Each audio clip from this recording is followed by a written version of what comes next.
ਵਾਹਿਗੁਰੂ ਜੀ ਕੀ ਫਤਿਹ। ਸਭ ਤੋਂ ਪਹਿਲਾਂ ਤਾਂ ਤੁਹਾਡੇ ਸਾਰਿਆਂ ਦਾ ਧੰਨਵਾਦ ਔਰ ਅੱਜ ਵਧਾਈ ਦਿੰਦੇ ਆ ਸਮੁੱਚੇ ਪੰਜਾਬ ਦੀਆਂ ਜਥੇਬੰਦੀਆਂ ਦਾ, ਉਹਨਾਂ ਨਿਹੰਗ ਸਿੰਘ ਜਥੇਬੰਦੀਆਂ ਦਾ, ਸੰਪਰਦਾਵਾਂ ਦਾ, ਹਰਿਆਣਾ ਕਮੇਟੀ ਦੇ ਪ੍ਰਧਾਨ ਸਾਹਿਬ ਦਾ ਔਰ ਦਿੱਲੀ ਕਮੇਟੀ ਦੇ ਸਮੁੱਚੇ ਮੈਂਬਰਾਂ ਨੇ ਅੱਜ ਜਿਹੜਾ ਮਿਲ ਕੇ ਉਪਰਾਲਾ ਸ਼ੁਰੂ ਕੀਤਾ ਕਿ ਅੱਜ ਗੁਰਦੁਆਰਾ ਗੁਰੂ ਤੇਗ ਬਹਾਦਰ ਨਿਵਾਸ ਅੰਮ੍ਰਿਤਸਰ ਸਾਹਿਬ ਤੋਂ ਇਹ ਜਿਹੜਾ ਦਫ਼ਤਰ ਦੀ ਓਪਨਿੰਗ ਕੀਤੀ ਗਈ ਹੈ।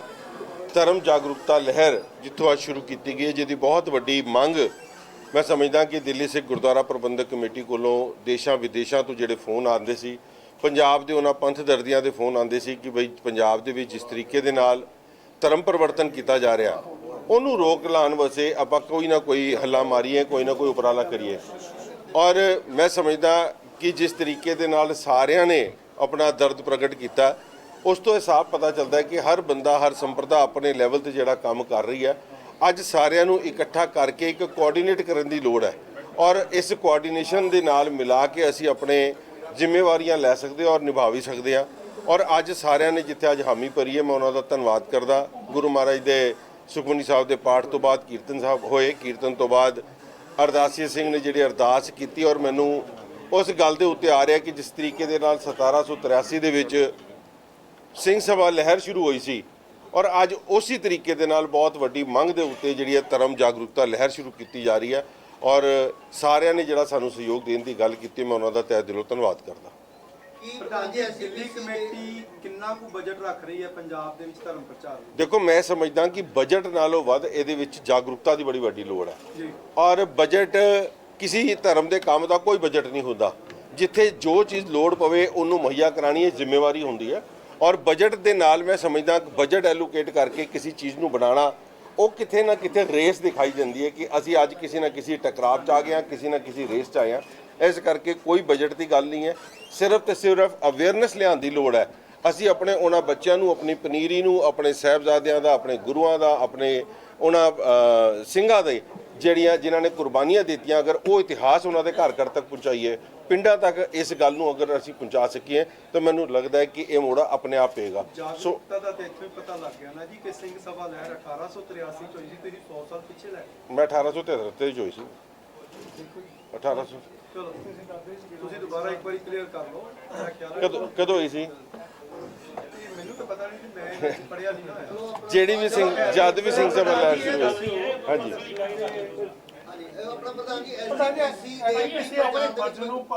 ਨਹੀਂ ਪੂਰਾ ਕਰ ਸਕਦਾ। ਦੇਖੋ, SGPC ਜਿੱਥੇ ਤੱਕ ਵੀ ਆਪਣਾ ਕੰਮ ਕਰ ਰਹੀ ਹੈ, ਮੈਂ ਉਹਦੇ ਉੱਤੇ ਕਿੰਤੂ ਪਰੰਤੂ ਨਹੀਂ ਕਰਦਾ। ਮਗਰ SGPC ਦੇ ਨੱਕ ਹੇਠ ਹਜ਼ਾਰਾਂ ਨਹੀਂ ਲੱਖਾਂ ਦੀ ਗਿਣਤੀ ਦੇ ਵਿੱਚ ਅਗਰ ਕ੍ਰਿਸ਼ਨਾ ਦੇ ਇੱਥੇ ਪ੍ਰੋਗਰਾਮ ਹੋ ਰਹੇ ਹੋਣ, ਇਕੱਠ ਹੋ ਰਹੇ ਹੋਣ, ਤੇ ਇਹ ਗੁਰੂਆਂ ਦੀ ਧਰਤੀ ਦੇ ਉੱਤੇ ਇਹੋ ਜਿਹਾ ਕੰਮ ਹੋਏ ਤੇ ਕਿਧਰੇ ਨਾ ਕਿਧਰੇ ਚਿੰਤਾ ਦਾ ਵਿਸ਼ਾ ਹੈ।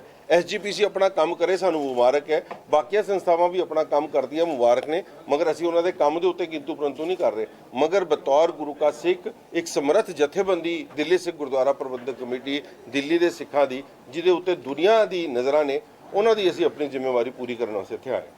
ਇਤਿਹਾਸ ਕਹਿੰਦਾ ਕਿ ਜਦੋਂ ਵੀ ਈਸਾਈ ਧਰਮ ਪੰਜਾਬ ਦੇ ਵਿੱਚ ਪ੍ਰਫੁੱਲਤ ਹੋਣ ਲੱਗਾ, ਕੋਈ ਨਾ ਕੋਈ ਉਹਨਾਂ ਦੇ ਨਾਲ ਸਮਝੌਤੇ ਹੁੰਦੇ ਨੇ। ਕਿਉਂਕਿ ਮਹਾਰਾਜ ਜੀ ਸਿੰਘ ਦੇ ਟਾਈਮ ਤੇ ਵੀ ਹੋਇਆ ਸੀ, ਉਹਨਾਂ ਨੇ ਸਮਝੌਤਾ ਕੀਤਾ ਸੀ ਆਪਣੇ ਧਰਮ ਦੇ ਵਿੱਚ ਰਹੋ, ਧਰਮ ਪਰਿਵਰਤਨ ਨਹੀਂ ਕਰਨਾ। ਪਰ ਹੁਣ ਧਰਮ ਪਰਿਵਰਤਨ ਹੋ ਰਿਹਾ, ਬਹੁਤ ਵੱਡੀ ਤਾਦਾਦ। ਮੈਂ ਉਹੀ ਗੱਲ ਕੀਤੀ ਹੈ ਕਿ ਇਹਦਾ ਕੀ ਰੂਟ ਕਾਜ਼ ਹੈ, ਇਹਦੀ ਪ੍ਰੋਬਲਮ ਕੀ ਹੈ, ਇਹ ਜੜੋਂ ਜਦ ਤੱਕ ਨਹੀਂ ਪਤਾ ਚੱਲੇਗੀ, ਉਹਦੇ ਉੱਤੇ ਵਸੇ ਅਸੀਂ ਇੱਕ ਕੋਆਰਡੀਨੇਸ਼ਨ ਟੀਮ ਬਣਾ ਰਹੇ ਹਾਂ, ਜਿਹੜੀਆਂ ਘਰ ਘਰ ਦੇ ਵਿੱਚ, ਪਿੰਡਾਂ ਪਿੰਡਾਂ ਵਿੱਚ ਜਾ ਕੇ ਇਹਦੇ ਉੱਤੇ ਕੋਆਰਡੀਨੇਟ ਕਰੇਗੀ, ਉਹਨਾਂ ਜਥੇਬੰਦੀਆਂ ਨਾਲ, ਉਹਨਾਂ ਸਿੰਘ ਸਭਾਵਾਂ ਨਾਲ, ਔਰ ਜਿਹੜੇ ਉੱਥੇ ਦੇ ਲੋਕਲ ਜਿਹੜੇ ਗੁਰਦੁਆਰਾ ਸਾਹਿਬ 'ਚ ਬੈਠੇ ਨੇ ਲੋਕ, ਉਹਨਾਂ ਦੇ ਨਾਲ ਕਿ ਵੀ ਇਹਦੀ ਰੂਟ ਪ੍ਰੋਬਲਮ ਕੀ ਹੈ। ਉਸ ਤੋਂ ਬਾਅਦ ਅਸੀਂ ਇਹਦੀ ਰੂਪਰੇਖਾ ਬਣਾਵਾਂਗੇ। 1 ਅਕਤੂਬਰ 1873 ਹੈ। ਮੈਂ ਜਿਹੜੀ ਗੱਲ ਕੀਤੀ ਸੀ, ਮੈਂ 1873 ਹੀ ਬੋਲਿਆ, 1873 ਹੀ ਬੋਲਿਆ। ਅੱਛਾ ਪ੍ਰਧਾਨ ਜੀ, ਚਲੋ ਰਿਕਾਰਡਿੰਗ 'ਚ ਗੱਲ ਤਾਂ ਹੋ ਗਿਆ ਨਾ, 1873। ਦਿੱਲੀ ਦੇ ਵਿੱਚ ਕਈ ਮਸਲੇ ਐਸੇ ਨੇ ਜਿਹੜੇ ਦਿੱਲੀ ਕਮੇਟੀ ਫੇਸ ਕਰ ਰਹੀ ਹੈ। ਕਿਹੜੇ? ਗੁਰੂ ਹਰਕ੍ਰਿਸ਼ਨ ਸਕੂਲਾਂ ਦੇ ਟੀਚਰਾਂ ਦੀਆਂ ਤਨਖਾਹਾਂ ਨਹੀਂ ਮਿਲੀਆਂ, ਉਹ ਟੀਚਰ ਕੋਰਟ ਵਿੱਚ ਚਲੇ ਗਏ। ਦੇਖੋ, ਇਹ ਗੱਲ ਦਾ ਪ੍ਰੋਪਗੈਂਡਾ ਕੀਤਾ ਇਹ ਗੱਲ ਦਾ ਪ੍ਰੋਪਗੈਂਡਾ ਗਲਤ ਕੀਤਾ ਜਾਂਦਾ ਹੈ ਕਿ ਸਕੂਲਾਂ ਦੀਆਂ ਟੀਚਰਾਂ ਨੂੰ ਉੱਥੇ ਤਨਖਾਹਾਂ ਨਹੀਂ ਮਿਲੀਆਂ। ਸਕੂਲਾਂ ਦੀਆਂ ਟੀਚਰਾਂ ਨੂੰ ਬਕਾਇਦਾ ਹਰ ਮਹੀਨੇ ਤਨਖਾਹ ਮਿਲਦੀ ਹੈ ਔਰ ਵਾਹਿਦ ਗੁਰੂ ਹਰਕ੍ਰਿਸ਼ਨ ਪਬਲਿਕ ਸਕੂਲ ਹੀ ਐਸੋ ਸਕੂਲ ਨੇ ਜਿਨ੍ਹਾਂ ਨੇ ਕੋਵਿਡ ਦੇ ਸਮੇਂ ਦੇ ਵਿੱਚ ਵੀ ਟੀਚਰਾਂ ਨੂੰ ਹਰ ਮਹੀਨੇ ਤਨਖਾਹ ਦਿੱਤੀ ਹੈ। ਕਈ ਸਕੂਲ ਬੰਦ ਹੋ ਗਏ, ਕਈ ਸਕੂਲਾਂ ਨੇ 1-1 ਸਾਲ ਦੀਆਂ ਤਨਖਾਹਾਂ ਨਹੀਂ ਦਿੱਤੀਆਂ, ਮਗਰ ਗੁਰੂ ਹਰਕ੍ਰਿਸ਼ਨ ਪਬਲਿਕ ਸਕੂਲ ਦੀਆਂ ਤਨਖਾਹਾਂ ਦਿੱਤੀਆਂ ਜਾਂਦੀਆਂ। ਜਿਹੜਾ ਸਾਡਾ ਰੌਲਾ ਪੈਂਦਾ ਇਹ ਉਸ ਸਮੇਂ ਦਾ ਹੈ ਜਿਸ ਵਕਤ ਸਰਨਾ ਸਾਹਿਬ ਦੀ ਕਮੇਟੀ ਹੁੰਦੀ ਸੀ ਔਰ ਲੋਕਾਂ ਦੀ ਉਸ ਵਕਤ 6th ਪੇ ਕਮਿਸ਼ਨ ਲੱਗਿਆ ਔਰ ਉਹਨਾਂ ਨੇ ਪੈਸਾ ਪੇਰੈਂਟਸ ਤੋਂ ਇਕੱਠਾ ਕਰਕੇ ਜਿਹੜਾ ਟੀਚਰਸ ਨੂੰ ਨਹੀਂ ਦਿੱਤਾ ਸੀ, ਇਹ ਉਹਦਾ ਏਰੀਆ ਦੇ ਜਿਹੜਾ ਉਹਦਾ ਇੱਕ ਰੋਲਾ ਜ਼ਰੂਰ ਪੈਂਦਾ ਹੈ, ਜਿਹਨੂੰ ਅਸੀਂ ਨਾਲ ਕੰਪੀਟ ਕਰਦੇ ਹੋ। ਤਕਰੀਬਨ ਮੈਂ ਸਮਝਦਾ ਕਿ ਅੱਜ 90% ਤੋਂ ਉੱਤੇ ਇਹਦੇ ਉੱਤੇ ਅਸੀਂ ਕਲੈਰਿਟੀ ਲੈ ਕੇ ਉਹਨੂੰ ਖਤਮ ਕਰਤਾ। ਪਤਾ ਨਹੀਂ ਜਿਹੜੀ ਇੱਕ ਵੀਡੀਓ ਵਾਇਰਲ ਹੋ ਰਹੀ ਹੈ ਕਿਸੇ ਮੈਂਬਰ ਦੀ, ਉਹ ਕੌਣ ਹੈ ਮੈਂਬਰ ਦੀ ਜਿਹਨੂੰ ਕੋਈ ਮਹਿਲਾ ਦੇ ਵਿੱਚ ਚਪੇੜਾ ਮਾਰ? ਦੇਖੋ, ਸਭ ਤੋਂ ਵੱਡਾ ਦੁਖਾਂਤ ਹੈ ਮੈਂ ਸਮਝਦਾ ਕਿ ਸਾਡੇ ਸਿੱਖ ਕਮਿਊਨਿਟੀ ਦੇ ਵਿੱਚ ਕਿ ਇੱਕ ਕਿਸੇ ਲੇਡੀ ਦੀ ਬਦਤਮੀਜ਼ੀ ਦੇ ਨਾਲ ਉਸ ਮੈਂਬਰ ਦੇ ਉੱਤੇ ਅਗਰ ਉਹਨੇ ਬਦਤਮੀਜ਼ੀ ਕੀਤੀ ਔਰ ਉਹਨੂੰ ਅਗਲਾ ਸਿੱਖ ਉਹਨੂੰ ਫਾਰਵਰਡ ਕਰ ਰਿਹਾ ਬਿਨਾਂ ਉਹਦੀ ਸੱਚਾਈ ਕਰਨ, ਇਸ ਤੋਂ ਵੱਡਾ ਦੁਖਾਂਤ ਨਹੀਂ ਹੋ ਸਕਦਾ। ਔਰ ਜਿਹੜੇ ਬੰਦੇ ਵੀ ਇਹਦੇ ਉੱਤੇ ਰਾਜਨੀਤੀ ਕਰ ਰਹੇ ਨੇ ਉਹ ਮੈਂ ਸਮਝਦਾ ਕਿ ਗੁਰੂ ਕੇ ਸਿੱਖ ਨਹੀਂ ਨੇ। ਇੱਕ ਵਿਡੋ ਲੇਡੀ ਦੀ ਵੀਡੀਓ ਚੱਲਦੀ ਪਈ ਹੈ ਜਿਹੜੀ ਬਾਰ-ਬਾਰ ਇਹ ਗੱਲ ਕਹਿੰਦੀ ਪਈ ਹੈ ਕਿ ਜੀ ਮੈਨੂੰ ਮੇਰੇ ਬੱਚੇ ਨੇ, ਉਹਨਾਂ ਨੂੰ ਰੋਟੀ ਵੀ ਨਹੀਂ ਦੇ ਸਕਦੀ। ਤੁਸੀਂ, ਮੈਂ ਸਮਝਦਾ ਕਿ ਮੀਡੀਆ ਵਾਲੇ ਸਾਡੇ ਤੋਂ ਜ਼ਿਆਦਾ ਜਾਣੂ ਹੋ ਕਿ ਇਹ ਜਿਹੜੇ ਕੰਮ ਕਿਸ ਤਰੀਕੇ ਦੇ ਨਾਲ ਆਪੋਜੀਸ਼ਨ ਕੋ ਕਰਾਏ ਜਾਂਦੇ ਨੇ। ਪਿਛਲੇ ਸਮੇਂ ਤੋਂ ਪਹਿਲੇ ਜਿਸ ਵਕਤ ਅਸੀਂ 5 ਮਹੀਨੇ ਪਹਿਲੇ ਕਮੇਟੀ 'ਚ ਆਇਆ, ਸਾਡੇ ਉੱਤੇ ਇੱਕ ਗੱਲ ਥੋਪਤੀ ਜਾਂਦੀ ਸੀ ਕਿ ਜੀ ਇਹ ਨਜਾਇਜ਼ ਕਮੇਟੀ ਬਣੀ ਹੈ। ਜਦ ਕੋਟਾ ਰਾਹੀਂ ਉਹਦੇ ਉੱਤੇ ਕਲੈਰਿਟੀ ਹੋ ਗਈ, ਫਿਰ ਇਹਨਾਂ ਨੇ ਸਕੂਲਾਂ ਦਾ ਇਸ਼ੂ ਚੁੱਕ ਲਿਆ। ਜਦ ਸਕੂਲਾਂ ਦੇ ਕੋਟਾਂ ਦੇ ਵਿੱਚ ਕਲੈਰਿਟੀ ਹੋ ਗਈ ਔਰ ਕੋਰਟ ਦੇ ਜੱਜ ਨੇ ਸਾਫ਼ ਕਹਿਤਾ ਕਿ ਜਿਹੜੇ ਪ੍ਰਬੰਧਕ ਉਸ ਸਮੇਂ ਦੇ ਸੀ ਉਹ ਨਾਲ ਜ਼ਿੰਮੇਵਾਰ ਨੇ, ਤਾਂ ਇਹ ਟੌਪਿਕ ਬੰਦ ਕਰਤਾ ਗਿਆ। ਹੁਣ ਕਮੇਟੀ ਨੂੰ, ਇਹ ਕਮੇਟੀ ਦਾ ਇੱਕ ਸਿਸਟਮ ਹੈ, ਉਹਦੇ ਵਿੱਚ EMPLOYEE ਦੀ ਟ੍ਰਾਂਸਫਰ ਕਰਨਾ ਇੱਕ ਰੂਟੀਨ ਪ੍ਰੋਸੈਸ ਹੈ। ਅਗਰ ਇੱਕ ਨੂੰ ਰੂਟੀਨ ਟ੍ਰਾਂਸਫਰ ਕੀਤਾ ਔਰ ਉਹਨੂੰ ਕਿਧਰੇ ਪੀੜਾ ਹੈਗੀ ਸੀ, ਉਹ ਸਾਡੇ ਕੋਲ ਆ ਕੇ ਗੱਲ ਕਰ ਸਕਦੀ ਸੀ, ਨਾ ਕਿ ਉਹ ਵੀਡੀਓ ਪਾਉਂਦੀ। ਔਰ ਉਹਦਾ ਕੋਰਟ ਦੇ ਨਾਲ ਕੇਸ ਸੀ, ਉਸੇ ਵਕਤ ਇਹ ਡਿਸੀਜਨ ਨੂੰ ਰਿਵਰਟ ਕਰਤਾ ਗਿਆ ਔਰ ਇਹਦੇ ਉੱਤੇ ਜਿਹੜੀ ਰਾਜਨੀਤੀ ਕੀਤੀ ਗਈ, ਜਿਹੜੇ ਮੈਂਬਰ ਬੈਠ ਕੇ ਕਰਾ ਰਹੇ ਨੇ, ਉਹ ਤੁਹਾਡੇ ਸਾਹਮਣੇ ਨੇ। ਤਾਂ ਮੈਂ ਸਮਝਦਾ ਕਿ ਦਿੱਲੀ ਕਮੇਟੀ ਦੇ ਖਿਲਾਫ ਅੱਜ ਸਾਡੀ ਆਪੋਜੀਸ਼ਨ ਕੋਲ ਕੋਈ ਮੁੱਦਾ ਨਹੀਂ ਹੈ ਔਰ ਉਹ ਬੁਨਿਆਦ ਦੇ ਔਰ ਬੇਵਜ੍ਹਾ ਦੇ ਜਿਹੜੇ ਇਲਜ਼ਾਮ ਲਾਉਣ ਦੀ ਗੱਲ ਕਰ ਰਹੇ ਨੇ, ਜਿਹਦਾ ਕੋਈ ਆਧਾਰ ਨਹੀਂ ਹੈ।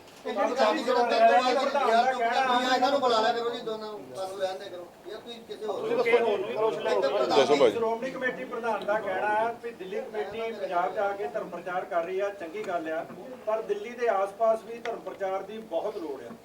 ਦੇਖੋ, ਜਿੱਥੇ ਧਰਮ ਪਰਿਵਰਤਨ ਦੀ ਗੱਲ ਹੋ ਰਹੀ ਹੈ, ਅਸੀਂ ਉੱਥੇ ਪੂਰੀ ਜ਼ਿੰਮੇਵਾਰੀ ਦੇ ਨਾਲ ਕੰਮ ਕਰਦੇ ਆ। ਸਾਡੇ ਦਿੱਲੀ ਦੇ ਆਸ-ਪਾਸ ਅਗਰ ਸਾਡੇ ਕੋਲ ਕੋਈ ਕੇਸ ਵੀ ਇਹੋ ਜਿਹਾ ਆਉਂਦਾ, ਅਸੀਂ ਉੱਥੇ ਜਾ ਕੇ ਬਿਲਕੁਲ ਕੈਂਪ ਵੀ ਲਾਉਂਦੇ ਆ, ਉੱਥੇ ਗੁਰਮਤਿ ਦੀਆਂ ਕਲਾਸਾਂ ਵੀ ਦਿੰਦੇ ਆ ਔਰ ਕਈ ਪਰਿਵਾਰਾਂ ਨੂੰ ਵਾਪਸ ਵੀ ਲਿਆਇਆ। ਇਹ ਕਮੇਟੀਆਂ ਦਾ ਕੰਮ ਜਿਹੜਾ ਦਿੱਲੀ ਦੇ ਆਸ-ਪਾਸ ਹੈ ਉਹ ਮੈਡਮ, ਮੈਂ ਜਿਹੜੀ ਗੱਲ ਕੀਤੀ ਹੈ ਕਿ ਗੁਰੂ ਮਹਾਰਾਜ ਦੀ ਗੁਰੂ ਸਾਹਿਬਾਂ ਦੇ ਨਾਮ ਦੇ ਉੱਤੇ ਧਰਤੀਆਂ ਹੋਣ, ਉੱਥੇ ਲੱਖਾਂ ਦੀ ਗਿਣਤੀ ਦੇ ਵਿੱਚ ਇਕੱਠ ਹੋ ਰਹੇ ਹੋਣ ਔਰ ਸ਼੍ਰੋਮਣੀ ਕਮੇਟੀ ਦਾ ਪ੍ਰਧਾਨ ਸਾਡੇ ਤੇ ਐਲੀਗੇਸ਼ਨ ਲਾਉਣ ਦੀ ਬਜਾਏ ਆਪਣੇ ਕੰਮ ਬਾਰੇ ਗਿਣਾਣ। ਅੱਜ ਸ਼੍ਰੋਮਣੀ ਕਮੇਟੀ, ਅਸੀਂ ਤੇ ਗੱਲ ਨਹੀਂ ਕੀਤੀ, ਸ਼੍ਰੋਮਣੀ ਕਮੇਟੀ ਦਿੱਲੀ ਦੇ ਵਿੱਚ ਆ ਕੇ ਬਜਟ 5 ਕਰੋੜ ਰੁਪਏ ਦਾ ਕਹਿ ਰਹੀ ਹੈ ਜੇ ਅਸੀਂ ਖਰਚਾਂਗੇ। ਤੁਸੀਂ ਦੱਸੋ ਕਿ ਗੁਰੂ ਰਾਮਦਾਸ ਹਸਪੀਟਲ ਦੇ ਵਿੱਚ ਕਿੰਨੇ ਕੁ ਬੰਦੇ ਲੋਕ ਉੱਥੇ ਇਲਾਜ ਕਰਾਉਣ ਨਹੀਂ ਜਾਂਦੇ ਕਿਉਂਕਿ ਜੀ ਇਹ ਮਹਿੰਗਾ ਹੈ। ਉੱਥੇ ਕਿੰਨੀ MRI ਇਹਨਾਂ ਨੇ ਫ੍ਰੀ ਕੀਤੀ ਹੈ। ਸਾਡੇ ਦਿੱਲੀ ਦੇ ਵਿੱਚ ਆ ਕੇ ਕਹਿ ਰਹੇ ਨੇ ਜੀ ਕਿ ਅਸੀਂ 5 ਸੈਂਟਰਾਂ ਨਾਲ ਸਾਡਾ ਟਾਈ ਅਪ ਹੋ ਗਿਆ, ਅਸੀਂ ਇੱਥੇ ਧਰਮ ਪ੍ਰਚਾਰ ਦੀ ਗੱਲ ਕਰਾਂਗੇ। ਉੱਥੋਂ ਬੱਸਾਂ ਭੇਜਦੇ ਪਏ ਆ, ਅਸੀਂ ਤੇ ਉਸ ਉੱਤੇ ਆਬਜੈਕਸ਼ਨ ਨਹੀਂ ਕੀਤੀ ਹੈ ਕਿਉਂਕਿ ਧਰਮ ਪ੍ਰਚਾਰ ਦਾ ਕੰਮ ਹੈ, ਤੁਸੀਂ ਕਰੋ। ਮਗਰ ਤੁਸੀਂ ਇਹ ਵੀ ਧਾਮੀ ਸਾਹਿਬ ਦੇਖੋ ਕਿ ਤੁਸੀਂ ਕਿਹੜੇ ਸੰਗਤ ਜਿਹੜੀ ਹੈ ਬਠਿੰਡੇ ਤੋਂ ਲੈ ਕੇ ਅੰਮ੍ਰਿਤਸਰ ਤੱਕ ਲੈ ਕੇ ਆਇਓ, ਜਾਂ ਪਟਿਆਲੇ ਦੀ ਕਿਸੇ ਸੰਗਤ ਨੂੰ ਤੁਸੀਂ ਸਾਬੂ ਕੀ ਤਲਵੰਡੀ ਦੇ ਦਰਸ਼ਨ ਕਰਾਏ ਨੇ, ਜਾਂ ਅੰਮ੍ਰਿਤਸਰ ਸਾਹਿਬ ਦੀ ਕਿਸੇ ਸੰਗਤ ਨੂੰ ਇੱਥੋਂ ਸ਼੍ਰੋਮਣੀ ਕਮੇਟੀ ਦੇ ਮੈਂਬਰ ਹੀ ਜਵਾਬ ਦੇ ਦੇਣ ਕਿ ਆਪਣੇ ਹਲਕਿਆਂ 'ਚੋਂ ਕਿੰਨੀਆਂ ਕੁ ਬੱਸਾਂ ਲਿਜਾ ਕੇ ਉਹਨਾਂ ਨੇ ਅਨੰਦਪੁਰ ਸਾਹਿਬ ਦੇ ਦਰਸ਼ਨ ਕਰਾਏ ਨੇ।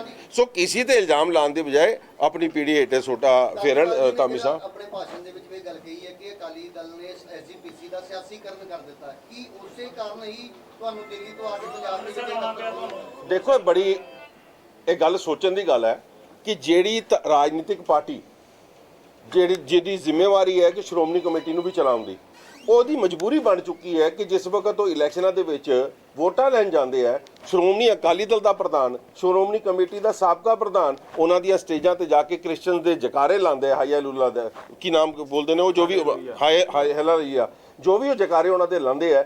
ਉਹ ਅਗਰ ਜਦ ਪ੍ਰਧਾਨ ਸ਼੍ਰੋਮਣੀ ਕਮੇਟੀ ਦਾ ਪ੍ਰਧਾਨ ਤੁਹਾਡੇ ਸਾਹਮਣੇ ਸਰਦਾਰ ਗੋਬਿੰਦ ਸਿੰਘ ਲੋਗੋਵਾਲ ਸਾਹਿਬ ਨੇ ਕਈ ਸਟੇਜਾਂ ਤੇ ਬੋਲਿਆ, ਸਰਦਾਰ ਸੁਖਬੀਰ ਸਿੰਘ ਬਾਦਲ ਸਾਹਿਬ ਕਈ ਸਟੇਜਾਂ ਤੇ ਜਾ ਕੇ ਬੋਲਦੇ ਆ, ਫਿਰ ਉਹ ਕਿਸ ਤਰੀਕੇ ਦੇ ਨਾਲ ਆਪਣੇ ਸਿੱਖਾਂ ਨੂੰ ਮਨਾ ਕਰ ਸਕਦੇ ਨੇ ਕਿ ਜੀ ਤੁਸੀਂ ਇਸ ਪਾਸੇ ਨਾ ਜਾਓ। ਤੇ ਕਿੱਥੇ ਨਾ ਕਿੱਥੇ ਜਿਹੜੀ ਗੱਲ ਦਾਦੂਵਾਲ ਸਾਹਿਬ ਨੇ ਕੀਤੀ ਹੈ ਕਿ ਰਾਜਨੀਤੀ ਜਿਸ ਵਕਤ ਭਾਰੀ ਹੋ ਜਾਏਗੀ ਧਰਮ ਦੇ ਉੱਤੇ ਤੇ ਨੁਕਸਾਨ ਹੋਏਗਾ, ਔਰ ਇਹ ਹੋਇਆ। ਇਸ ਕਰਕੇ ਅਸੀਂ ਇੱਕੋ ਗੱਲ ਬਾਰ-ਬਾਰ ਕਰਦੇ ਆ, ਜਿਹੜੀ ਮੈਂ ਆਪਣੀ ਹੁਣੇ ਗੱਲ ਵੀ ਕੀਤੀ ਹੈ, ਇੱਥੇ ਕੋਈ ਰਾਜਨੀਤੀ ਨਹੀਂ, ਅਸੀਂ ਆਪਣੀ ਜ਼ਿੰਮੇਵਾਰੀ ਪੂਰੀ ਕਰਨ ਆਇਆ। ਜਿੱਥੇ ਤੱਕ ਕੋਸ਼ਿਸ਼ ਹੋਏਗੀ ਇਹਨਾਂ ਸੰਪਰਦਾਵਾਂ ਨੂੰ, ਇਹਨਾਂ ਮਹਾਂਪੁਰਸ਼ਾਂ ਨੂੰ ਨਾਲ ਲੈ ਕੇ ਇਹਨਾਂ ਦੀ ਕੋਆਰਡੀਨੇਟਿੰਗ ਟੀਮ ਜੋ ਹੈ ਸਲਾਹਾਂ ਦੇਣਗੇ ਸਾਨੂੰ, ਗ੍ਰਾਸ ਰੂਟ ਦੀ ਜਿਹੜੀਆਂ ਪ੍ਰੋਬਲਮਸ ਨਜ਼ਰ ਆ ਰਹੀਆਂ ਨੇ, ਅਸੀਂ ਉਹਨੂੰ ਦੂਰ ਕਰਨ ਵਾਸਤੇ ਤੁਸੀਂ ਨਾਲ। ਭਾਈਚਾਰੇ ਦੀ ਗੱਲ ਕਰ ਰਹੇ ਹੋ, ਜਿੱਧਰ ਟੁੱਟ ਕੇ ਲੋਕ ਜਾ ਰਹੇ ਨੇ, ਉਹ ਜਿਹੜੇ ਟੁੱਟ ਕੇ ਜਾ ਰਹੇ ਨੇ ਜ਼ਿਆਦਾਤਰ ਤਾਂ ਸਰਹੱਦੀ ਖੇਤਰ ਦੇ ਵਿੱਚ ਰਹਿਣ ਵਾਲੇ ਦਲਿਤ ਪਰਿਵਾਰ ਦੇ ਜਿਹੜੇ ਸਿੱਖੀ ਦੇ ਨਾਲ ਹੀ ਸੰਬੰਧ ਰੱਖਦੇ ਨੇ, ਤਾਂ ਉਹਨਾਂ ਨੂੰ ਕਿੱਦਾਂ ਤੁਸੀਂ ਮਤਲਬ ਵਾਪਸ ਲਿਆਉਣ ਦੇ ਲਈ ਕੋਈ ਖਾਸ ਰਣਨੀਤੀ ਜਿਹੜੀ ਹੁਣ ਤੱਕ ਕਮੀ ਰਹਿ ਚੁੱਕੀ ਕਿਉਂਕਿ ਵਿੱਚ ਦੇਖੋ ਜਿਹੜੀ ਪੈਸਿਆਂ ਦਾ ਲਾਲਚ ਦੇ ਕੇ ਉਹਨਾਂ ਨੂੰ, ਕਿਉਂਕਿ ਦੇਖੋ ਉਹ ਕਈ ਤਬਕੇ ਦੇ ਲੋਕ ਨੇ। ਜਿਹੜੀ ਗੱਲ ਨਹੀਂ, ਪੈਸਿਆਂ ਦੀ ਲਾਲਚ ਵਾਲੀ ਵੀ ਗੱਲ ਨਹੀਂ ਹੈ। ਜਿਹੜੀ ਗੱਲ ਕਾਲੋ ਸਾਹਿਬ ਨੇ ਆਪਣੀ ਸਪੀਚ 'ਚ ਕਹੀ ਹੈ, ਉਹੀ ਗੱਲ ਇੱਥੇ ਢੁਕਦੀ ਹੈ ਕਿ ਜਦ ਅਸੀਂ ਆਪ ਗੁਰੂ ਮਹਾਰਾਜ ਦੇ ਦੱਸੇ ਹੋਏ ਰਸਤੇ ਤੇ ਚੱਲਾਂਗੇ, ਜਦ ਮਹਾਰਾਜ ਨੇ ਖਾਲਸਾ ਪੰਥ ਸਾਜਿਆ, ਖੰਡੇ ਪਾਟੇ ਦੀ ਪੌਲ ਚਕਾਈ ਸਾਰਿਆਂ ਨੂੰ ਤੇ ਸਭ ਨੂੰ ਇੱਕ ਬਣਾਤਾ, ਚੌ ਵਰਨਾਂ ਨੂੰ ਸਾਂਝੇ ਦੀ ਉਪਦੇਸ਼ ਦਿੱਤਾ। ਜੇ ਅਸੀਂ ਉਸ ਤੇ ਰਾਹ ਤੇ ਨਹੀਂ ਚੱਲਣਾ ਤੇ ਜਦ ਅਸੀਂ ਆਪਣੇ ਬੰਦਿਆਂ ਨੂੰ ਕਿਧਰੇ ਹੋਰ ਨਕਾਰ ਦਿਆਂਗੇ ਤੇ ਉਹ ਫਿਰ ਕਿਧਰੇ ਨਾ ਕਿਧਰੇ ਰਸਤਾ ਲੱਭਦੇ ਨੇ। ਇਹ ਦੁਖਾਂਤ ਰਿਹਾ ਪੰਜਾਬ ਦਾ।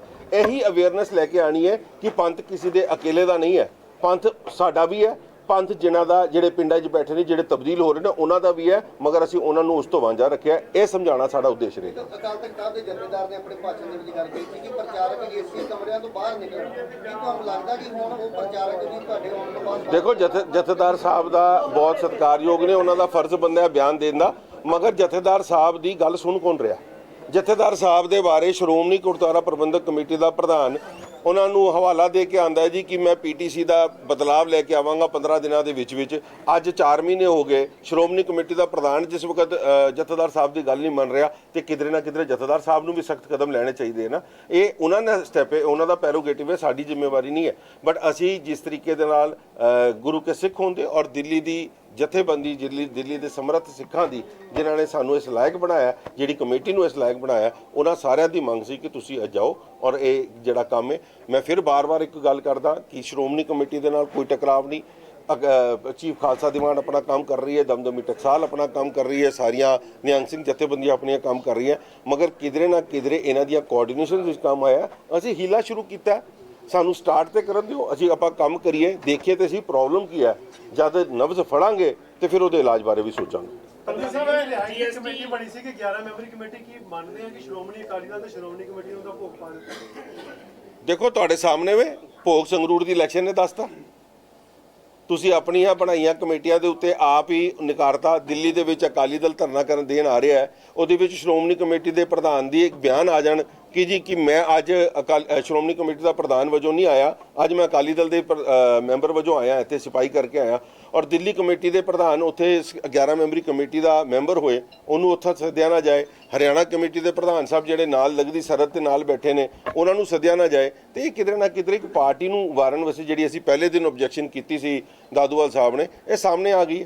ਔਰ ਅੱਜ ਤੁਸੀਂ ਦਿੱਲੀ ਦੇ ਵਿੱਚ ਵੀ ਦੇਖ ਲਓ ਕਿ ਜਿਹੜਾ ਇੱਕ ਮੋਰਚਾ ਲਾਉਣ ਦੇ ਨਾਮ ਦੇ ਉੱਤੇ ਗੱਲ ਕੀਤੀ ਜਾ ਰਹੀ ਹੈ ਕਿ ਬੰਗਲਾ ਸਾਹਿਬ ਮੋਰਚਾ ਲਾਇਆ, ਉਹਨੂੰ ਬੈਕਿੰਗ ਵੀ ਸ਼੍ਰੋਮਣੀ ਅਕਾਲੀ ਦਲ ਪਿੱਛੋਂ ਕਰ ਰਿਹਾ, ਜਿਹਦਾ ਕੋਈ ਲੈਣਾ ਨਹੀਂ, ਕੋਈ ਦੇਣਾ ਨਹੀਂ, ਕੋਈ ਮਤਲਬ ਨਹੀਂ। ਗੁਰੂ ਘਰ ਦੇ ਵਿੱਚ ਤੁਸੀਂ ਧਰਨਾ ਲਗਵਾ ਰਹੇ ਹੋ। ਸੋ ਮੈਂ ਸਮਝਦਾ ਕਿ ਕਿਧਰੇ ਨਾ ਕਿਧਰੇ ਇਹਨਾਂ ਨੂੰ ਆਪ ਸੋਚਣਾ ਚਾਹੀਦਾ ਕਿ ਜਿਹੜੇ ਕੰਮ ਅਸੀਂ ਕਰ ਰਹੇ ਇਹਦੇ ਨਾਲ ਕੌਮ ਨੂੰ ਕਿੰਨਾ ਵੱਡਾ ਨੁਕਸਾਨ ਹੈ। ਬਾਰ-ਬਾਰ ਕਹਿੰਦੇ ਪਏ ਹੋ ਅਕਾਲੀ ਦਲ ਦੇ ਵਿੱਚ, ਹੈ ਨਾ, 2017 ਵਿੱਚ ਵੀ ਤੁਸੀਂ ਅਕਾਲੀ ਦਲ ਦੀ ਟਿਕਟ ਤੇ ਚੋਣ ਜਿੱਤੇ, 2021 ਦੇ ਵਿੱਚ ਵੀ ਅਕਾਲੀ ਦਲ ਦੀ ਪਾਰਟੀ। ਅੱਜ ਅਕਾਲੀ ਦਲ ਐਡਾ ਮਾੜਾ ਕਿਉਂ ਹੋ ਗਿਆ? 10 ਸਾਲ ਤੁਸੀਂ ਉਹਦੇ ਨਾਲ ਉਹਦੀ ਟਿਕਟ ਤੇ ਜਿੱਤੇ। ਦੇਖੋ ਅਕਾਲੀ ਦਲ ਮਾੜਾ ਨਹੀਂ ਹੈ। ਅਕਾਲੀ ਦਲ ਦੀ ਲੀਡਰਸ਼ਿਪ ਦੇ ਉੱਤੇ ਜਿਸ ਵਕਤ ਕਿੰਤੂ ਪਰੰਤੂ ਉੱਠਣ ਲੱਗ ਪੈਣ, ਫਿਰ ਲੋਕਾਂ ਨੂੰ ਉਹਦਾ ਬਦਲਾਵ ਚਾਹੀਦਾ। ਔਰ ਜੇ ਬਦਲਾਵ ਨਾ ਕਰਕੇ ਅੱਜ ਅਕਾਲੀ ਦਲ ਦੀ ਤੁਸੀਂ ਲੀਡਰਸ਼ਿਪ ਚੇਂਜ ਕਰ ਲਓ, ਪੰਜਾਬ ਦਾ ਮੈਂ ਸਮਝਦਾ ਕਿ 80% ਬੰਦੇ ਨੂੰ ਵੋਟਾਂ ਅਕਾਲੀ ਦਲ ਨੂੰ ਪੈਣਗੀਆਂ। ਇਹ ਔਰ ਅੱਜ ਲੋਕ ਸਾਡੇ ਵੱਲ ਇਸ ਕਰਕੇ ਉਮੀਦ ਰੱਖ ਰਹੇ ਨੇ। ਐਸਜੀਪੀਸੀ ਨੂੰ ਅਪਰੋਚ ਕਿਉਂ ਨਹੀਂ ਕਰਦੇ? ਕਿਉਂਕਿ ਉਹਨੂੰ ਪਤਾ ਹੈ ਕਿ ਐਸਜੀਪੀਸੀ ਦੀ ਮਜਬੂਰੀ ਹੈ। ਐਸਜੀਪੀਸੀ ਦੀ ਮਜਬੂਰੀ ਹੈ, ਉਹਨਾਂ ਨੂੰ ਫਿਰ ਸਟੇਜਾਂ ਤੇ ਜਾਣਾ ਪਏਗਾ ਕਿਉਂਕਿ ਉਹਨਾਂ ਨੇ ਐਮਐਲਏ ਦੀਆਂ ਇਲੈਕਸ਼ਨਾਂ ਲੜਵਾਉਣੀਆਂ ਨੇ, ਐਮਪੀ ਦੀ ਇਲੈਕਸ਼ਨਾਂ ਲੜਵਾਉਣੀਆਂ। ਪ੍ਰਧਾਨ ਜੀ, ਜਿੱਥੇ ਅੱਜ ਤੁਸੀਂ ਧਰਮ ਪ੍ਰਚਾਰ ਲਹਿਰ ਸ਼ੁਰੂ ਕੀਤੀ ਆ, ਬਹੁਤ ਵਧੀਆ ਗੱਲ ਆ। ਇਹਦੇ ਨਾਲ ਇਹਨੂੰ ਤੁਸੀਂ ਪਿੰਡ-ਪਿੰਡ ਲੈ ਕੇ ਜਾਣਾ ਆ। ਇੱਕ ਸਿੱਖਾਂ ਦਾ ਮਾਮਲਾ ਬੜੇ ਲੰਬੇ ਸਮੇਂ ਤੋਂ ਲਟਕ ਰਿਹਾ, ਬੰਦੀ ਸਿੰਘਾਂ ਦਾ ਮਾਮਲਾ ਪਿੱਛੇ ਕਮੇਟੀ ਵੀ ਬਣੀ ਸੀ, ਤੁਸੀਂ ਉਹਦੇ ਚ ਮੈਂਬਰ ਵੀ ਸੀਗੇ, ਉਹ ਖਤਮ ਹੋ ਗਿਆ। ਕਿ ਇਸ ਧਰਮ ਪ੍ਰਚਾਰ ਦੀ ਲਹਿਰ ਦੇ ਨਾਲ ਜਿਹੜੀਆਂ 13,500 ਪਿੰਡ ਪੰਜਾਬ ਦੇ ਵਿੱਚ ਹੈਗੇ ਆ, ਉਹਨਾਂ ਦੇ ਘਰ-ਘਰ ਤੱਕ ਬੰਦੀ ਸਿੰਘਾਂ ਦੀ ਰਿਹਾਈ ਦੀ ਵੀ ਗੱਲ ਕੀਤੀ ਜਾਊਗੀ? ਦੇਖੋ ਬੰਦੀ ਸਿੰਘਾਂ ਦੀ ਰਿਹਾਈ ਦੀ ਗੱਲ ਘਰ-ਘਰ ਲਿਜਾਣ ਨਾਲੋਂ ਸਰਕਾਰ ਦੀ ਕੰਨਾਂ 'ਚ ਪਾਣੀ ਜ਼ਰੂਰੀ ਹੈ। ਜੇ ਇਹਦੀ ਲੜਾਈ ਲੀਗਲ ਲੜਾਈ, ਕਿਉਂਕਿ ਅਸੀਂ ਇਹਦੇ ਕੇਸਿਸ ਵੀ ਬਣਾਏ ਨੇ ਔਰ ਸਾਨੂੰ ਪੂਰੀ ਉਮੀਦ ਹੈ ਕਿ ਅਸੀਂ ਸੁਪਰੀਮ ਕੋਰਟ ਦੇ ਵਿੱਚ ਜਾ ਕੇ ਇਹਨਾਂ ਦੇ ਕੇਸਿਸ ਦੀ ਰਿਹਾਈਆਂ ਵੀ ਕਰਵਾ ਸਕਦੇ ਹਾਂ। ਮਗਰ ਅਸੀਂ ਆਪਣੇ ਪ੍ਰੈਸ ਕਾਨਫਰੰਸ ਕਰਕੇ ਸਪੈਸ਼ਲੀ ਮੀਡੀਆ ਰਾਹੀਂ ਇਨਵਾਈਟ ਕੀਤਾ ਪਰਿਵਾਰਾਂ ਨੂੰ ਕਿ ਤੁਸੀਂ ਸਾਡੇ ਕੋਲ ਆਓ ਔਰ ਅਸੀਂ ਤੁਹਾਡੇ ਕੇਸਾਂ ਦੀ ਪੈਰਵੀ ਕਰਾਂਗੇ। ਸਰਕਾਰੀ ਦਰਬਾਰੇ ਜਾਣਾ ਪਏਗਾ, ਅਸੀਂ ਉਹਨਾਂ ਦੀ ਗੱਲ ਕਰਾਂਗੇ। ਅਵੇਅਰਨੈਸ ਤੇ ਸਾਰੇ ਪੰਜਾਬ ਨੂੰ ਪਤਾ ਹੈ ਕਿ ਬੰਦੀ ਸਿੰਘ ਇੰਨੇ ਸਾਲਾਂ ਤੋਂ ਹੈਗੇ ਨੇ। ਤੁਸੀਂ ਪਿੰਡ ਦੇ ਕਿਸੇ ਵੀ ਬੰਦੇ ਕੋਲ ਚਲੇ ਜਾਓ, ਉਹਨੂੰ ਪਤਾ ਹੋਏਗਾ ਕਿ ਬੰਦੀ ਸਿੰਘਾਂ ਦਾ ਇਸ਼ੂ ਹੈ। ਇਸ਼ੂ ਤੇ ਇਹ ਵੇ ਕਿ ਜਿਹੜੀ ਪ੍ਰੋਬਲਮ ਹੈ ਅਸੀਂ ਉੱਥੇ ਤੱਕ ਤੇ ਜਾ ਨਹੀਂ ਰਹੇ, ਉੱਥੇ ਤੱਕ ਅਪਰੋਚ ਨਹੀਂ ਕਰ ਰਹੇ। ਅੱਜ ਜਦ 11 ਮੈਂਬਰੀ ਕਮੇਟੀ ਦੇ ਵਿੱਚ ਫੈਸਲਾ ਲਿਆ ਗਿਆ ਸੀ ਕਿ ਧਾਮੀ ਸਾਹਿਬ ਟਾਈਮ ਲੈਣਗੇ ਪ੍ਰਧਾਨ ਮੰਤਰੀ ਕੋ, ਅੱਜ ਮੇਰੇ ਖਿਆਲ 4 ਮਹੀਨੇ ਹੋ ਗਏ। 4 ਮਹੀਨਿਆਂ ਦੇ ਵਿੱਚ ਸ਼੍ਰੋਮਣੀ ਕਮੇਟੀ ਇੰਨੀ ਕਮਜ਼ੋਰ ਹੋ ਗਈ ਕਿ ਸ਼੍ਰੋਮਣੀ ਕਮੇਟੀ ਦੇ ਪ੍ਰਧਾਨ ਨੂੰ ਦੇਸ਼ ਦੇ ਪ੍ਰਧਾਨ ਮੰਤਰੀ ਨੇ ਸਮਾਂ ਤੱਕ ਨਹੀਂ ਦਿੱਤਾ। ਇਹ ਆਪਣੇ ਆਪ 'ਚ ਨਿਗਾਰ ਸਾਨੂੰ ਆਪ ਸੋਚਣਾ ਪਏਗਾ। ਜਿਹੜਾ ਸ਼੍ਰੋਮਣੀ ਕਮੇਟੀ ਦਾ ਤੇ ਅਸੀਂ ਮੰਨ ਲਿਆ ਕਿ ਅੱਜ ਜਿਹੜੀ ਦਿੱਲੀ ਗੁਰਦੁਆਰਾ ਪ੍ਰਬੰਧਕ ਕਮੇਟੀ ਹੈ ਇਹ ਇਸ ਜ਼ਿੰਮੇਵਾਰੀ ਨੂੰ ਨਿਭਾਏਗੀ। ਕਿਸ ਜ਼ਿੰਮੇਵਾਰੀ ਨੂੰ? ਇਹ ਜਿਹੜੀ ਤੁਸੀਂ ਪ੍ਰਧਾਨ ਮੰਤਰੀ ਦੇ ਟਾਈਮ ਦੇ ਨਹੀਂ, ਅਸੀਂ ਬਿਲਕੁਲ ਕਰ ਰਹੇ ਹਾਂ। ਸਾਡੀ ਗ੍ਰਹਿ ਮੰਤਰੀ ਨਾਲ ਵੀ ਗੱਲ ਹੋਈ ਹੈ, ਮਗਰ ਜਿਸ ਤਰੀਕੇ ਦੇ ਨਾਲ ਰਾਜਨੀਤੀ ਬਾਰ-ਬਾਰ ਕਰ ਦਿੰਦੇ ਨੇ ਇਹਦੇ ਨਾਲ ਨੁਕਸਾਨ ਹੋ ਰਿਹਾ। ਜੇ ਸੰਗਰੂਰ ਦੀ ਇਲੈਕਸ਼ਨ ਦੇ ਵਿੱਚ ਕੌਮ ਇਕੱਠੀ ਹੋ ਜਾਂਦੀ ਤੇ ਸ਼ਾਇਦ ਅੱਜ ਗੱਲ ਹੀ ਕੁਝ ਹੋਰ ਹੋਣੀ ਸੀ। ਦਿੱਲੀ ਕਮੇਟੀ ਪੰਜਾਬ ਦੇ ਵਿੱਚ ਧਰਮ ਪ੍ਰਚਾਰ ਵਾਸਤੇ ਹਰਿਆਣਾ ਗੁਰਦੁਆਰਾ ਕਮੇਟੀ ਤੇ ਪੰਜਾਬ ਦੀਆਂ ਹੋਰ ਜਥੇਬੰਦੀਆਂ ਦਾ ਸਹਿਯੋਗ ਲੈ ਰਹੀ ਹੈ। ਕੀ ਧਰਮ ਪ੍ਰਚਾਰ ਵਿੱਚ ਸਹਿਯੋਗ ਵਾਸਤੇ ਸ਼੍ਰੋਮਣੀ ਕਮੇਟੀ ਨਾਲ ਕਦੀ ਤਾਲਮੇਲ ਕੀਤਾ ਜਾ ਸਕਦਾ? ਦੇਖੋ ਬਿਲਕੁਲ ਕੀਤਾ ਜਾ ਸਕਦਾ, ਸਾਡੀ ਕੋਈ ਉਹਨਾਂ ਨਾਲ ਲੜਾਈ ਨਹੀਂ ਹੈ, ਬਟ ਮੈਂ ਆਪਣੀ ਜ਼ਿੰਮੇਵਾਰੀ, ਕਿਉਂਕਿ ਮੈਂ ਤੁਹਾਨੂੰ ਦੱਸ ਰਿਹਾ ਕਿ ਲੋਕਾਂ ਦਾ ਇੱਕ ਵਿਸ਼ਵਾਸ ਉੱਠ ਗਿਆ। ਵਿਸ਼ਵਾਸ ਇਸ ਕਰਕੇ ਉੱਠ ਗਿਆ ਕਿ ਉਹਨਾਂ ਦੀ ਮਜਬੂਰੀਆਂ ਇਹੋ ਜਿਹੀ ਬਣ ਗਈਆਂ ਕਿ ਉਹਨਾਂ ਨੇ SGPC ਨੂੰ ਸੰਭਾਲਣ ਦੀ ਜਗ੍ਹਾ ਅਕਾਲੀ ਦਲ ਸੰਭਾਲ ਰਹੀ ਹੈ, ਜਦ ਕਿ ਉਲਟਾ ਸੀ। ਜਦ ਅਕਾਲੀ ਦਲ ਬਣਾਇਆ ਇਸ ਕਰਕੇ ਗਿਆ ਸੀ ਕਿ ਸ਼੍ਰੋਮਣੀ ਕਮੇਟੀ ਦੀ ਸੇਵਾ ਸੰਭਾਲ ਕਰੇਗੀ, ਮਗਰ ਅੱਜ ਅਕਾਲੀ ਦਲ ਨੂੰ ਸੰਭਾਲਣ ਵਾਸਤੇ ਸ਼੍ਰੋਮਣੀ ਕਮੇਟੀ ਨੂੰ ਵਰਤਿਆ ਜਾ ਰਿਹਾ। ਸੋ ਜਿਸ ਵਕਤ ਤੁਹਾਡੀਆਂ ਰਾਜਨੀਤੀ ਵਿੱਚ ਆ ਜਾਏਗੀ, ਜਿਸ ਵਕਤ ਇਲੈਕਸ਼ਨਾਂ ਦਾ ਪ੍ਰੋਸੈਸ ਵਿੱਚ ਆ ਜਾਏਗਾ, ਇਹਨਾਂ ਦੇ ਉੱਤੇ ਲੋਕਾਂ ਦਾ ਵਿਸ਼ਵਾਸ ਇਸ ਚੀਜ਼ ਦਾ ਉੱਠ ਚੁੱਕਾ ਹੈ। ਸੋ ਅਸੀਂ ਆਪਣੀ ਜ਼ਿੰਮੇਵਾਰੀ ਨਿਭਾਵਾਂਗੇ। ਸਾਨੂੰ SGPC ਕੋਆਰਡੀਨੇਟ ਕਰਨਾ ਚਾਹੇ, ਕੋਆਪਰੇਟ ਕਰਨਾ ਚਾਹੇ, ਅਸੀਂ ਉਹਨਾਂ ਨਾਲ ਤਾਲਮੇਲ ਮਿਲਾਇਆ।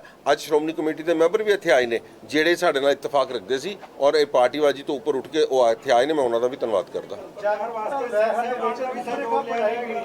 ਹਾਂਜੀ, ਇਸ ਤਰ੍ਹਾਂ ਦੀ ਰੂਪਰੇਖਾ ਤਿਆਰ ਕੀਤੀ ਗਈ ਹੈ। ਕਿਹਦੀ? ਅਜਬ ਮੈਂ ਤੁਹਾਨੂੰ ਦੱਸਿਆ ਕਿ ਹੱਲੇ ਅਸੀਂ ਅੱਜ ਆਰੰਭਤਾ ਕੀਤੀ ਹੈ। ਸਰਦਾਰ ਮਨਜੀਤ ਸਿੰਘ ਭੋਮਾ ਸਾਹਿਬ ਜਿਹੜੇ ਪੁਰਾਣੇ ਫੈਡਰੇਸ਼ਨ ਦੇ ਆਗੂ ਰਹੇ ਨੇ, ਇਹਨਾਂ ਦੀ ਜ਼ਿੰਮੇਵਾਰੀ ਲਈ ਗਈ ਹੈ ਔਰ ਸਾਰੇ ਸੰਤ ਸਮਾਜ ਨੂੰ, ਸਾਰੇ ਬੁੱਧੀਜੀਵੀਆਂ ਨੂੰ ਇੱਥੇ ਇਕੱਠਾ ਕਰਕੇ ਇੱਕ ਰੂਪਰੇਖਾ ਬਣਾਉਣਗੇ। ਜਿੱਥੇ ਪ੍ਰਚਾਰਕ ਭੇਜਣ ਦੀ ਗੱਲ ਹੈ, ਪ੍ਰਚਾਰਕ ਭੇਜੀਏ। ਜਿੱਥੇ ਡਿਜੀਟਲ ਬੱਚਿਆਂ ਨੂੰ ਡਿਜੀਟਲ ਤਰੀਕੇ ਦੇ ਨਾਲ ਜਾਗਰੂਕ ਕਰਨ ਦੀ ਲੋੜ ਹੈ, ਅਸੀਂ ਉਹ ਵੀ ਕਰਾਂਗੇ। ਇਹ ਰੂਪਰੇਖਾ ਸਾਰੀਆਂ ਤਦ ਬਣਨਗੀਆਂ ਜਦ ਅਸੀਂ ਸਾਰਿਆਂ ਨਾਲ ਇੱਕ ਮੀਟਿੰਗਾਂ ਕਰਕੇ ਇਹਦਾ ਲਾਈਨ ਆਫ ਐਕਸ਼ਨ ਬਣਾਵਾਂਗੇ ਔਰ ਉਹ ਸੈਮੀਨਾਰ ਰੱਖਾਂਗੇ। ਇੱਥੇ ਹੀ ਅੰਮ੍ਰਿਤਸਰ ਸਾਹਿਬ ਵਿੱਚ ਹੀ ਉਹਦਾ ਰੱਖਿਆ ਜਾਏਗਾ ਸੈਮੀਨਾਰ, ਔਰ ਉੱਥੇ ਸਾਰੇ ਬੁੱਧੀਜੀਵੀਆਂ ਨੂੰ, ਇੰਟੈਲੈਕਚੁਅਲਸ ਨੂੰ, ਕਾਲਜ ਦੇ ਪ੍ਰੋਫੈਸਰ, ਲੈਕਚਰਰਸ ਨੂੰ ਬੁਲਾ ਕੇ ਇਹਦਾ ਰੂਟ ਕਾਜ਼ ਲੱਭ ਕੇ ਇਹਦੀ ਰੂਪਰੇਖਾ ਬਣਾਈ ਜਾਏਗੀ। ਨਹੀਂ, ਰੂਪਰੇਖਾ ਸ਼ੁਰੂਆਤ ਹੈ। ਕੱਲ ਤੋਂ ਸਾਡੀ ਟੀਮਾਂ ਜਾਣਗੀਆਂ, ਭਾਵੇਂ ਉਹ ਸਾਡੇ ਪ੍ਰਚਾਰਕ ਨੇ, ਭਾਵੇਂ ਉਹ ਸਾਡੇ ਢਾਡੀ ਨੇ, ਜਾ ਕੇ ਜਿਸ ਵਕਤ ਉਹਨਾਂ ਲੋਕਾਂ ਨਾਲ ਮਿਲਣਗੇ ਜਿਹੜੇ ਪਿੰਡਾਂ ਦੇ ਵਿੱਚ ਜਿਹੜੇ ਗੁਰੂ ਘਰ ਦੀਆਂ ਸੇਵਾਵਾਂ ਕਰ ਰਹੇ ਨੇ, ਉਹਨਾਂ ਨੂੰ ਮਿਲ ਕੇ ਜਿਸ ਵਕਤ ਇਹ ਇਤਿਹਾਸ ਦੇ ਬਾਰੇ ਗੱਲਾਂ ਕਰਨਗੇ, ਉੱਥੇ ਸੰਗਤਾਂ ਨੂੰ ਇਕੱਠੇ ਕਰਨ ਦੀ ਗੱਲ ਕਰਨਗੇ। ਕੰਮ ਤੇ ਕੱਲ ਤੋਂ ਸ਼ੁਰੂ ਹੈ, ਮਗਰ ਮੇਜਰ ਇਹਦਾ ਚੇਂਜ ਕਿਸ ਤਰ੍ਹਾਂ ਲਿਆਉਣਾ ਹੈ, ਇਹ ਰੂਪਰੇਖਾ ਤੇ ਨਬਜ਼ ਪਕੜ ਮੈਂ ਦੱਸੀਏ ਤੁਹਾਨੂੰ ਕਿ ਜਦ ਫੜ ਲਈ ਹੈ ਫਿਰ ਉਸ ਤੋਂ ਬਾਅਦ ਮੇਰੇ ਖਿਆਲ ਕੋਈ ਕੰਮ ਔਖਾ ਨਹੀਂ ਹੈ। ਸਿੰਘ ਸਾਹਿਬਾਨ ਦਾ ਵੀ ਸਹਿਯੋਗ ਲਵੋਗੇ ਧਰਮ ਪ੍ਰਚਾਰ? ਬਈ ਸਿੰਘ ਸਾਹਿਬਾਨ ਦਾ ਤਾਂ ਸਹਿਯੋਗ ਹਮੇਸ਼ਾ ਹੀ ਹੈ। ਉਹਨਾਂ ਦਾ ਜਦ ਤੱਕ ਥਾਪੜਾ ਨਹੀਂ, ਕੋਈ ਕਾਰਜ ਪੂਰਾ ਹੀ ਨਹੀਂ ਹੋ ਸਕਦਾ।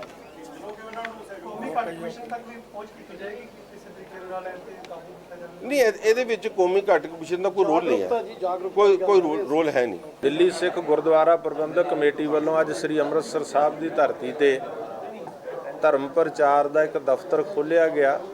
ਧਰਮ ਜਾਗਰੂਕਤਾ ਲਹਿਰ ਦੇ ਅਧੀਨ ਮੈਂ ਇਸ ਗੱਲ ਦੀ ਵਧਾਈ ਦਿੰਦਾ ਦਿੱਲੀ ਸਿੱਖ ਗੁਰਦੁਆਰਾ ਪ੍ਰਬੰਧਕ ਕਮੇਟੀ ਨੂੰ ਕਿ ਜਿਨ੍ਹਾਂ ਨੇ ਆਪਣੀ ਜ਼ਿੰਮੇਵਾਰੀ ਪਛਾਣਦੇ ਹੋਏ ਅੱਜ ਇੱਥੇ ਧਰਮ ਪ੍ਰਚਾਰ ਦਾ ਕੇਂਦਰ ਖੋਲ੍ਹਿਆ ਤੇ ਧਰਮ ਪ੍ਰਚਾਰ ਦੇ ਚੇਅਰਮੈਨ ਪੰਜਾਬ ਡਾਕਟਰ ਮਨਜੀਤ ਸਿੰਘ ਭੋਮਾ ਜਿਹੜੇ ਕਿ ਧਰਮ ਤੇ ਰਾਜਨੀਤੀ ਦੋਨੇ ਪਾਸੇ ਬੜੇ ਜਾਗਰੂਕ ਆ ਤੇ ਉਹ ਇਸੇ ਜ਼ਿੰਮੇਵਾਰੀ ਨੂੰ ਨਿਭਾਉਣਗੇ, ਉਹਨਾਂ ਨੂੰ ਚੇਅਰਮੈਨ ਲਾਇਆ ਗਿਆ। ਮੈਂ ਉਹਨਾਂ ਨੂੰ ਵੀ ਵਧਾਈ ਦਿੰਦਾ।